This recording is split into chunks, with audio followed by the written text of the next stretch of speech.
Conheço o período de alta atividade religiosa caracterizado por um grande avivamento na América do Norte no século XVIII.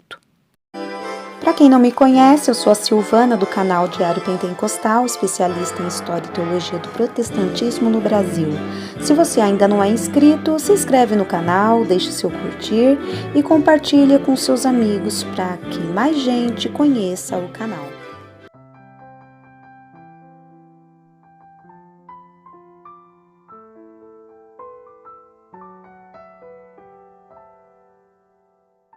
Estou trazendo no canal movimentos no mundo religioso que contribuíram para o surgimento do movimento pentecostal. O primeiro grande despertamento é um exemplo disso.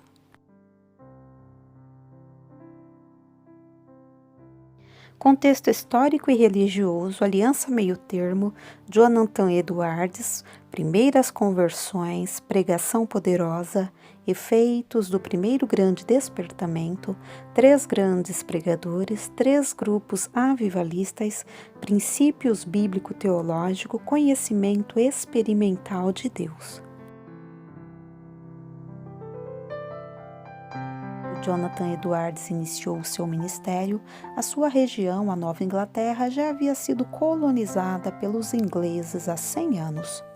Os colonizadores foram os famosos puritanos calvinistas que lutaram por uma igreja mais pura no seu país de origem e que eventualmente foram para o Novo Mundo a fim de viverem sem impedimentos de acordo com as suas convicções.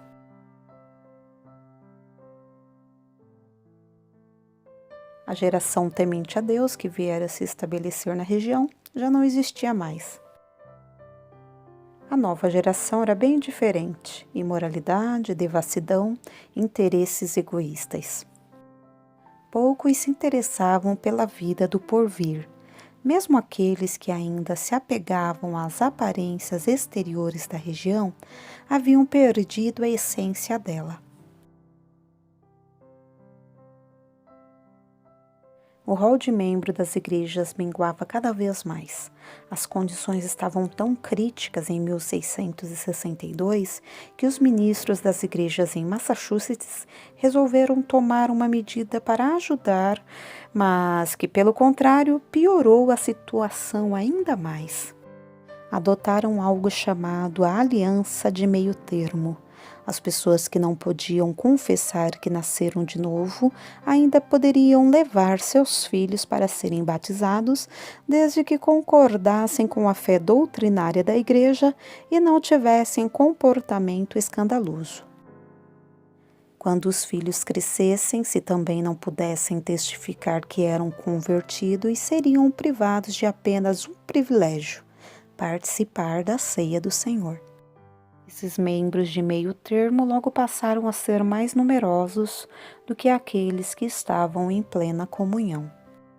Era até socialmente aceitável ser membro de meio termo. Para que se dar ao trabalho de ser um membro 100%? Com o passar do tempo, a barreira para a ceia do Senhor caiu também, e logo os partidários da Aliança de Meio Termo estavam fazendo parte do ministério da igreja. Havia ainda um remanescente de pessoas tementes a Deus. Estes logo perceberam que a Aliança do Meio Termo havia sido um terrível erro. Algo cataclísmico seria necessário para evitar que a trêmula chama do cristianismo vivo se apagasse por completo. 5 anos depois de completar os estudos teológicos, aceitou o pastorado da Igreja Congregacional de Massachusetts. O antecessor fora seu avô Samuel Stoddard. Stoddard era o homem que primeiro abriu o caminho da ceia do Senhor aos não convertidos, com a única condição de que não fossem escandalosos no seu comportamento. Deixe que venham à mesa do Senhor, ele argumentava. Pode ser que sejam ajudados. A deixa de Stoddard logo passou a ser praxe na maioria das igrejas na Nova Inglaterra. Eduardo ficou cada vez mais preocupado com a condição espiritual dos membros de sua paróquia. Em 1734, começou uma série de pregação sobre justificação pela fé somente. Nelas, destruiu uma por uma as esperanças de vida eterna que tantos ali alimentavam. Sua moralidade, seu status de membro de igreja através da aliança de meio termo, sua participação na ceia do Senhor, nada disso tinha valor algum. Eduardes os fez enxergar que Deus não lhes dera coisa alguma para fazer antes de chegar a Jesus pela fé. Todas as suas obras anteriores eram inaceitáveis à sua vista. O Espírito Santo usava os gumes afiados das pregações para cortar fundo.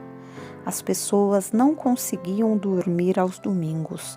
No dia seguinte, não falavam de outro assunto, senão a reviravolta surpreendente que vinha do púlpito.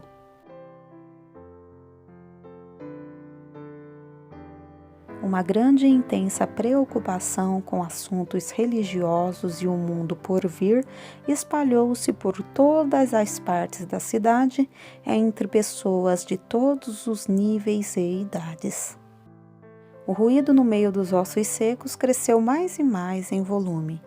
Todos os outros assuntos desapareceram das conversas, permanecendo apenas os que se relacionavam com coisas espirituais e eternas. As pessoas se reuniam em suas casas para orar. Os comerciantes fechavam suas lojas. Os cultos públicos eram muito lindos, a congregação totalmente atenta e despertada na adoração a Deus, todos intensamente focados no que estavam fazendo, cada ouvinte ansioso para absorver a pregação palavra por palavra. Lágrimas fluíam, algumas de tristeza e angústias, outras de alegria e amor, outras ainda de compaixão e preocupação com a condição espiritual dos que estavam por perto. Dia e noite, pessoas chegavam à casa espiritual para trazer notícias da própria conversão ou para procurar a ajuda do pastor. 100 pessoas foram recebidas como membros antes do culto de Santa Ceia.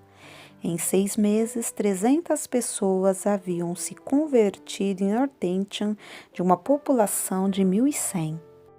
Logo, o avivamento se alastrou para as outras vilas e cidades. Em breve, por volta de 100 comunidades foram afetadas. No seu mais famoso sermão, Pecadores nas mãos de um Deus irado, ele comparou o pecador a uma aranha ou um inseto nojento suspenso acima das chamas. Você está suspenso por uma linha tênue, com as chamas da cólera divina lampejando à sua volta, prontas a cada instante a chamuscar e a queimar essa linha por completo. E você continua sem nada em que se agarrar para se salvar, nada que possa afastar as chamas da cólera divina, nada que você possua, nada que tenha feito em toda a sua vida ou que possa vir a fazer que consiga persuadir o Senhor a poupar sua vida por 1 minuto sequer. Inconscientemente, as pessoas se agarravam às colunas e aos bancos para não caírem no abismo.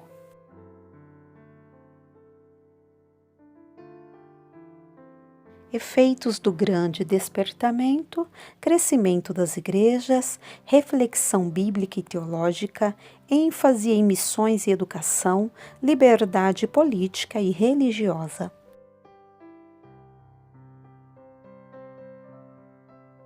Três grandes pregadores, Jonathan Edwards, Delbert Chaney e George Whitefield.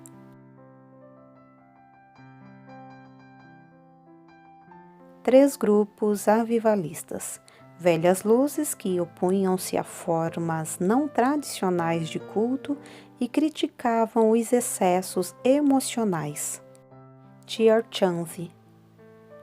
Extremados com ênfase no emocionalismo, James Davenport. E novas luzes, posição intermediária entre velhas luzes e extremados, viam muitos elementos positivos nos avivamentos de Edwards e outros. Conhecimento experimental de Deus, a necessidade de conversão, a fé simplesmente intelectual não é suficiente, necessidade de entendimento e sentimentos, luz e calor, e a importância dos afetos ou afeições na vida espiritual. 2 erros no avivamento: mero emocionalismo.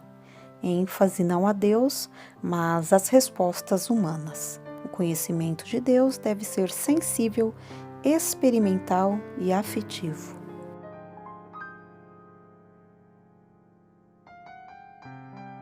Fundamento: as Escrituras e a fé reformada. Ponto de partida: o Deus soberano em sua majestade, graça e glória.